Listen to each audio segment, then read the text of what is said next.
5 വർഷത്തെ അഭിമാനത്തിനായുള്ള പോരാട്ടം, ജില്ലാ കോടതി മുതൽ സുപ്രീം കോടതി വരെ.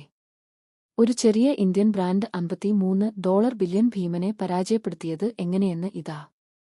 2020-ൽ ബ്ലെൻഡേഴ്സ് പ്രൈഡിന്റെ നിർമ്മാതാക്കളായ ആഗോള ഭീമൻ പെർനോഡ് റിക്കാർഡ് ഇൻഡോർ ആസ്ഥാനമായുള്ള ജെകെ എന്റർപ്രൈസസിനെ അവരുടെ വിസ്കി ബ്രാൻഡായ ലണ്ടൻ പ്രൈഡിന്റെ പേരിൽ കോടതിയിലേക്ക് കൊണ്ടുപോയി.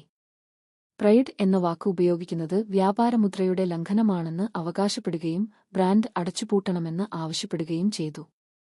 5 വർഷത്തെ നിരന്തരമായ പോരാട്ടത്തിൽ മിക്ക പ്രാദേശിക ബിസിനസ്സുകളും ആഗോള ഭീമന്മാർക്ക് മുന്നിൽ കീഴടങ്ങിയപ്പോൾ ജെകെ എന്റർപ്രൈസസ് തിരിച്ചടിച്ചു.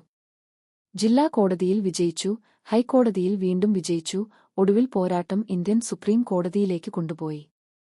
2025 ഓഗസ്റ്റ് 14-ന് പ്രൈഡ് ഒരു സാധാരണ പദമാണെന്നും ഒരു കമ്പനിക്കും അത് സ്വന്തമാക്കാൻ കഴിയില്ലെന്നും സുപ്രീം കോടതി വിധിച്ചു. ഒരു ആഗോള ഭീമനും ഇന്ത്യയുടെ തദ്ദേശീയ ബ്രാൻഡുകളെ ചവിട്ടിമെതിക്കാൻ കഴിയില്ലെന്ന ശക്തമായ സന്ദേശമാണ് ഇത് നൽകുന്നത്.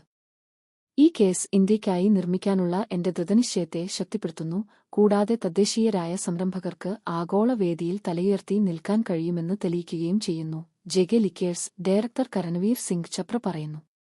നീതി മൗലികതയെ സംരക്ഷിക്കുന്നു എന്നതിനും ഏറ്റവും ചെറിയവർക്കും ഏറ്റവും വലിയവരെ പരാജയപ്പെടുത്താൻ കഴിയുമെന്നതിനും ഇതൊരു തെളിവാണ്.